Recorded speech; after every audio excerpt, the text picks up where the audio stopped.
To tech for kids. ഇന്ന് നമ്മൾ ചെയ്യാൻ പോകുന്നത് പേപ്പർ സോപ്പ് വെച്ച് ഒരു എക്സ്പെരിമെൻ്റ് ആണ്.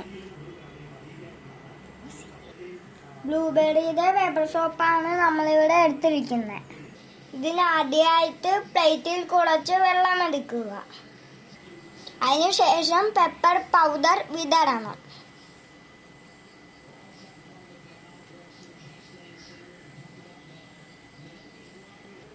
ഇപ്പോൾ പെപ്പർ പൗഡർ എല്ലായിടത്തും സ്പ്രെഡ് ആയിട്ടുണ്ട്. ഇനി ഒരു പേപ്പർ സോപ്പ് ഇതിലേക്ക് വെച്ച് കൊടുക്കാം.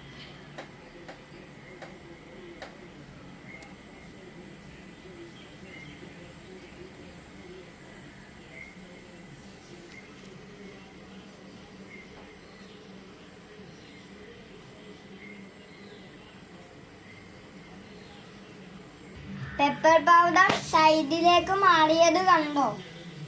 ഇതിനുള്ള കാരണം എന്താണെന്ന് നിങ്ങൾക്കറിയാമോ? അറിയാമെങ്കിൽ കമന്റ് ചെയ്യണേ.